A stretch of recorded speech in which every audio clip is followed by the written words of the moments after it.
Bismillahirrahmanirrahim. Assalamu alaikum. Dear students, welcome you all to the video lecture series of mathematics. आप सब जानते हैं जैसा कि प्रॉमिस किया गया था सैयद फखर अब्बास साहब के साथ कि इस चैनल पे इंशाल्लाह मैथमेटिक्स के लेक्चर्स जो है वो अपलोड किए जाएंगे। उसी सीरीज को आगे कंटिन्यू करने के लिए फर्स्ट हम लोग स्टार्ट कर रहे हैं कॉम्प्लेक्स नंबर्स को। अब कॉम्प्लेक्स नंबर्स के चैप्टर को हम लोग फोकस करेंगे। कॉम्प्लेक्स नंबर का चैप्टर जो है ये 9th क्लास में यूज हो रहा है मैथमेटिक्स में। फिर इसके बाद फर्स्ट ईयर में आप पंजाब टेक्स्ट बुक बोर्ड में देखते हैं तो वहां पे चैप्टर है रियल एंड कॉम्प्लेक्स नंबर्स 1.2 से ऑनवर्ड कॉम्प्लेक्स नंबर्स हैं।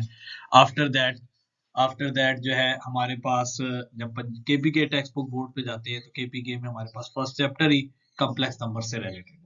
अब कॉम्प्लेक्स नंबर्स है क्या, आप सब जानते हैं कि हमारे पास इसकी यूजेज क्यों पड़ती है, कि जैसे जैसे मैथमेटिक्स में नंबर्स की जरूरत क्यों पड़ती थी काउंटिंग के लिए, और उसके बाद different type of system of number sets of numbers derive होते चले जाते हैं।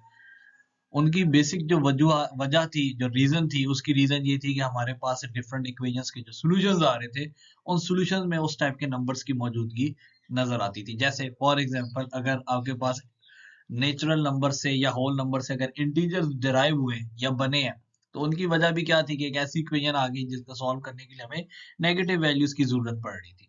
तो सिमिलरली इसी तरीके से अगर हम लोग मूव करते हुए आगे चलते हैं तो हमारे पास नए से नए सिस्टम बनते हैं, हमारे पास रैशनल नंबर्स बनते हैं, इरेशनल नंबर्स बनते हैं, उनको कलेक्टिवली हम लोग रियल नंबर्स का नाम दे देते हैं।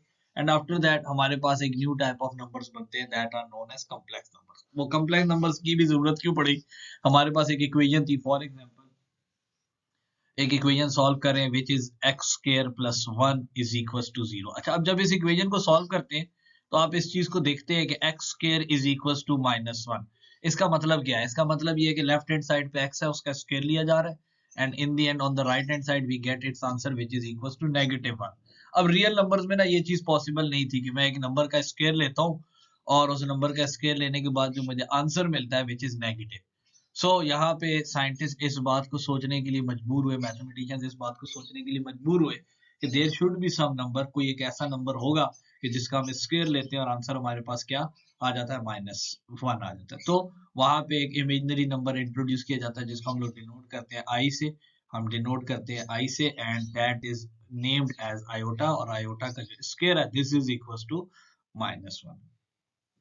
याद रखिएगा बेटा, इससे पहले भी इस यही जो हमारे पास कॉन्सेप्ट है, जिस इक्वेशन को हमने सॉल्व किया x square is equal to -1, ये कॉन्सेप्ट बहुत पहले अराइज हो चुका था इवन बिफोर 16th और 15th सेंचुरी, के हमारे पास ऐसे नंबर्स को कैसे डील किया जाए कि जब हमारे पास स्क्वायर रूट के अंदर नेगेटिव आ जाए। तो उस टाइम पे हम लोगों ने एक न्यू टाइप ऑफ नंबर्स का इंट्रोडक्शन नहीं दिया, बट ये जानते थे कि इस टाइप की प्रॉब्लम्स हमारे पास क्रिएट हो सकती है। But after that in 1832 Carl Friedrich Gauss, a German mathematician, gave a concept of writing a complex number in this way, that is a plus b iota। जो हम लोग आज फॉर्म यूज कर रहे हैं कॉम्प्लेक्स नंबर्स की, लेकिन एक स्टैंडर्ड फॉर्म, बेसिकली ये 1832 में इसका आइडिया दिया गया बाय कार्ल फ्रेडरिक गॉस की तरफ से। अब होता क्या, हमारे पास a प्लस बी आयोटा एक कॉम्प्लेक्स नंबर है। It contains two part. First one is the a which is known as real part and the second one is b। हर वो टर्म जो आयोटा के साथ मल्टीप्लाई हो रही है that is known as its imaginary part. वो positive भी हो सकती है, नेगेटिव भी हो सकती है। And what is i, what is iota, और आयोटा हमारे पास क्या है? So remember iota is equal to √-1, जबकि आयोटा स्क्वायर हमारे पास क्या था? -1 था। ओके अब इसी आयोटा की डिफरेंट पावर्स को सॉल्व करना चलते हैं। जब भी आप देखेंगे, आप 9th क्लास में देखते हैं या आप फर्स्ट ईयर की मैथमेटिक्स में देखते हैं, आप जब भी आयोटा कॉम्प्लेक्स नंबर्स को पढ़ेंगे, जो पहला कॉन्सेप्ट आपके पास आएगा बुक में that is related to powers of iota. हम पावर्स ऑफ आयोटा को कैसे सॉल्व करते हैं? Remember iota raise to the power 1 is iota. Iota की पावर 1 आयोटा की इक्वल है आयोटा स्क्वायर, मतलब √-1 का स्क्वायर ले ले which is going to give -1 and then iota cube. अब जब आयोटा क्यूब की बात करते हैं ना, दिस इज ग्रेटर देन 2, इसकी जो पावर है, तो हम हमेशा यूं करा करेंगे जब भी हमारे पास कोई एक पावर जो ग्रेटर देन 2 आ जाएगी, जैसे आयोटा रेज टू पावर 3 है, so I can write it like this iota raise to power 2 + 1। और आप सब जानते हैं कि पावर्स कब ऐड होती हैं, जब मल्टीप्लाई हो रहे हैं दो terms with the same basis, that means I can write it like this, iota square into iota raise to power 1।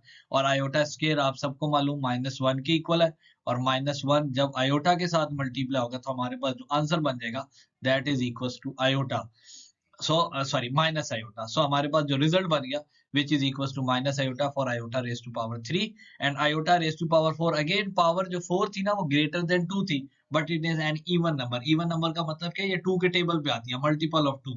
so iota raised to power को 4 को मैं लिख सकता हूँ 2 multiply 2 and iota square we know that -1, और -1 का square क्या आ जाएगा +1। so ये कॉन्सेप्ट आपने हमेशा अपने माइंड में बिठा के रखना है कि जब कभी भी हमारे पास एक पावर आयोटा की ग्रेटर देन 2 आ जाती है तो हमने उस पावर को क्या करना है, मल्टीपल्स ऑफ 2 के साथ एसोसिएट करना है, और उसको पावर्स ऑफ 2 के साथ एसोसिएट करके हम लिखेंगे। अगर वो ऑड पावर होगी तो इस तरह समेशन की फॉर्म में लिख दिया जाएगा, अगर इवन पावर होगी तो 2 के टेबल्स की फॉर्म में, 2 के मल्टीपल्स की फॉर्म में लिख दिया जाएगा। सो set of complex number, set of complex numbers को हम कैसे डिफाइन करते हैं, सेट ऑफ कॉम्प्लेक्स नंबर्स के अंदर हमारे पास जो स्टैंडर्ड फॉर्म है एक कॉम्प्लेक्स नंबर की which is a plus b iota, ये स्टैंडर्ड फॉर्म है। इसमें हमारे पास दो पार्ट्स आ रहे हैं, a plus b iota, real part and the imaginary part. इस रियल पार्ट में हमारे पास रियल नंबर a और इमेजिनरी पार्ट में रियल नंबर b होंगे, जबकि आयोटा के साथ b मल्टीप्लाई होने की वजह से ये पार्ट जो है ये रियल से डिफरेंट हो जाएगा और इमेजिनरी पार्ट कहलाएगा, ठीक है। एंड हम सब जानते हैं आयोटा किसके इक्वल, √-1 के equal. Then pure imaginary complex number, अब प्योर इमेजिनरी एक कॉम्प्लेक्स नंबर का आपको पता चल गया, complex number contains 2 part, real part and the imaginary part. अब प्योर इमेजिनरी कॉम्प्लेक्स नंबर क्या होगा, कि हमारे पास यही स्टैंडर्ड फॉर्म थी कॉम्प्लेक्स नंबर की a प्लस बी आयोटा। इसी standard form of complex number में अगर ये जो हमारे पास रियल पार्ट a था, अगर ये बन जाए हमारे पास 0 के इक्वल, मतलब ये कंप्लीटली वैनिश हो जाए, तो हमारे पास बचा क्या, जस्ट और इमेजिनरी पार्ट।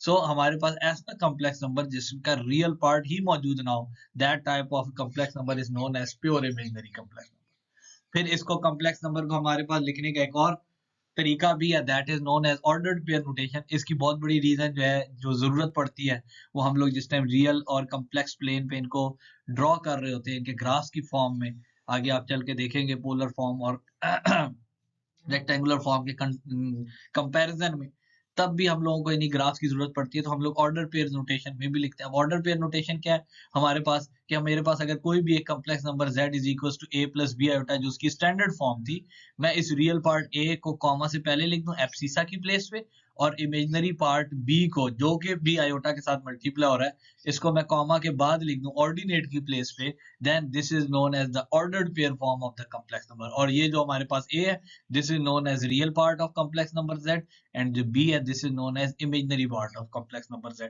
सो अगर कभी आपके पास एक कॉम्प्लेक्स नंबर इस तरह ऑर्डर्ड पेयर नोटेशन में भी लिखा हुआ होगा, तो आप उसको देख के जज कर सकते हैं, कॉमा से पहले वाली चीज हमेशा रियल पार्ट है, और कॉमा से बाद वाली चीज जो भी है वो हमारे पास एक इमेजिनरी पार्ट है। After that imaginary unit, what is imaginary unit, so simply the ordered pair, एक ऐसा ऑर्डर्ड पेयर जिसमें हमारे पास real part 0 and imaginary part 1 हो, that is known as imaginary unit. ये बेसिकली किस लिए यूज किया जाता है, आयोटा को डिनोट करने के लिए।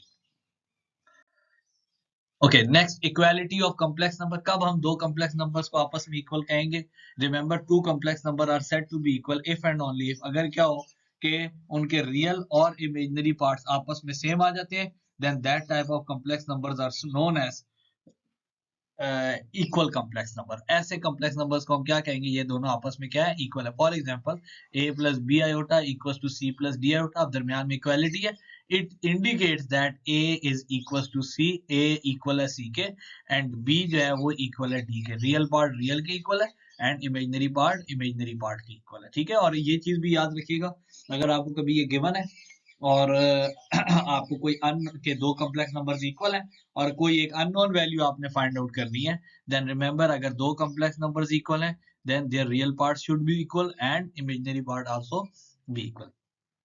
तो आगे क्वेश्चंस की तरफ मूव करते हैं, उससे पहले स्टूडेंट आप सब इस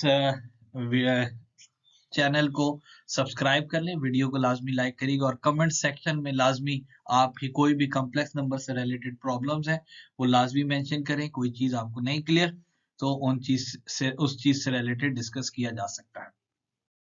नेक्स्ट कुछ क्वेश्चंस देखते हैं। हमारे पास फर्स्ट ऑफ ऑल गिवन है iota raise to power 9 plus iota raise to power 19। So हम रिमेंबर दोनों जगह जो पावर्स हैं वो ग्रेटर देन 2 आ रही है, सो हम 9 को ब्रेक कर सकते हैं iota raise to power 8 +1. Similarly iota raise to power 19 को ब्रेक किया जा सकता है 18+1. ओके, एंड देन फर्दर हम जानते हैं हम इसको कैसे लिख सकते हैं, बेसिस सेम जब मल्टीप्लीकेशन हो रही हो बेसिस सेम हो तो हमारे पास पावर्स ऐड की जाती है, तो हम इसको ब्रेक करेंगे उधर iota raise to power 8 into iota raise to power 1. Similarly iota raise to power 18 into iota raise to power 1. And then iota raise to power 8 को मैं लिख सकता हूँ आयोटा स्क्वायर मल्टीप्लाई 4 एंड ये आयोटा रहेगा. Similarly iota 18 लिखा जा सकता है 2 मल्टीप्लाई 9 एंड साथ आ जाएगा iota. And then further iota square हमारे पास क्योंकि 1 की -1 की इक्वल है, सो -1 की power 4 this is going to be -1 raise to the power 4 into iota. And then second term में -1 raise to the power 9 and साथ क्या आ रहा है हमारे पास आयोटा आ रहा है. So -1 raise to power 4 which is an even power, so ये प्लस हो जाएगा, सो हमारे पास बनेगा iota and minus iota this is equal to 0. Same इसी तरीके से एक और क्वेश्चन कंसीडर करेंगे हम लोगों ने, सिंप्लीफाई करना है -1 raise to power -21/2. So first of all we need to involve iota over here, so हम इसको यूं लिखते हैं -1 raise to the power 1/2. Okay, and then whole power -21. अब पावर 1/2 का मतलब क्या है, under root. So it means ये हमारे पास क्या लिखा हुआ है -1 square root and whole power आ रही है -21.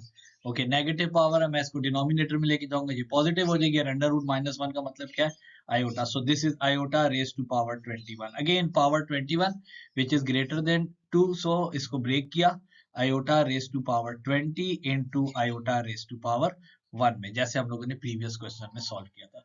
And then iota raise to power 20 को आप सॉल्व करते हैं, आयोटा रेज टू पावर 20 का मतलब क्या बन जाएगा, iota raise to power 2 multiply 10 and साथ क्या आ रहा है, आयोटा आ रहा है. And iota raise to power 2 -1 and this is -1 raise to the power 10 into iota. And -1 की पावर एक इवन नंबर जो कि प्लस बनेगा, this is equal to 1 over iota. अब यहाँ पे आप डायरेक्टली भी लिख सकते हैं this is equal to minus iota, एक इंपॉर्टेंट रिजल्ट है, बट उसका साथ ही आपके पास एक प्रूफ भी आ जाएगा. रिमेंबर 1 ओवर आयोटा किसकी इक्वल होता है, माइनस आयोटा. एंड उससे हट के कभी भी आयोटा हमारे पास डिनोमिनेटर में अपीयर हो रहा है, हम इसको न्यूमरेटर में शिफ्ट करेंगे बाय मल्टीप्लाइंग और dividing by it's conjugate. Denominator के कॉन्जुगेट से मल्टीप्लाई भी करेंगे और डिवाइड भी. इस प्रोसेस का नेम होता है रैशनलाइजेशन. सो न्यूमरेटर में हमारे पास बन जाएगा माइनस आयोटा, जबकि डिनोमिनेटर में हमारे पास बन जाएगा minus and iota square. Okay, so iota square क्योंकि हमारे पास -1 है, so this is going to be minus iota dividing by minus times -1. So numerator हमारे पास माइनस आयोटा, डिनोमिनेटर में +1, so minus iota dividing by 1 and answer is minus iota. So next एक और problem देखते हैं, इससे रिलेटेड इंपॉर्टेंट है. हमारे पास है prove that iota raise to power 107 plus iota raise to power 22 plus iota raise to power 122 plus iota raise to power 153. We need to prove it equals to 0. So हम left hand side हमारे पास ये जहाँ पे expression given है हम इधर से start करते हैं, which is iota raise to power 107. So again 107 greater than 2 आ रहा है, सो हम इसको iota raise to power 106 into iota लिखेंगे. Iota raise to power 112 even number है पावर में, सो 2 के मल्टीपल्स में, सो आयोटा 2 मल्टीप्लाई 2 को किस नंबर से मल्टीप्लाई करें तो 112 बनता है 56. And then again iota raise to power 122 even power है, सो हम इसको लिख सकते हैं iota 2 raise to the power 61. And then iota raise to power 153 है, so again iota raise to power 152 into iota. And again जो काम हम लोगों ने इन इवन पावर्स के साथ किया था 106 और 152 के साथ सॉल्व करते हैं, तो 106 लिखा जा सकता है आयोटा स्क्वायर इनटू 58 और साथ आयोटा रहेगा, सॉरी 53 नॉट 58. तो ये आ जाएगा हमारे पास 53 एंड देन आयोटा स्क्वायर -1 की पावर हमारे पास है 56 जो कि इवन नंबर है, सो हमारे पास आ जाएगा +1. -1 की पावर 61 क्योंकि एक ऑड नंबर है, so -1 and iota raise to power 152 and then again iota square and 152 का मतलब क्या है 76 मल्टीप्लाई 2 एंड साथ आ जाएगा आयोटा. सो ये +1 -1 ये दोनों आपस में कैंसिल आउट हो गए एंड आयोटा स्क्वायर -1 की power 53 this is equal to -1 iota square -1 raise to power 76 और ये हमारे पास क्या बन जाएगा, -1 इंटू सॉरी +1 इंटू, क्योंकि 76 इवन नंबर है, तो ये आ जाएगा हमारे पास +1 into iota. So again minus iota and plus iota, they are going to cancel each other and we get 0. This is equals to right hand side and this is what we need to prove.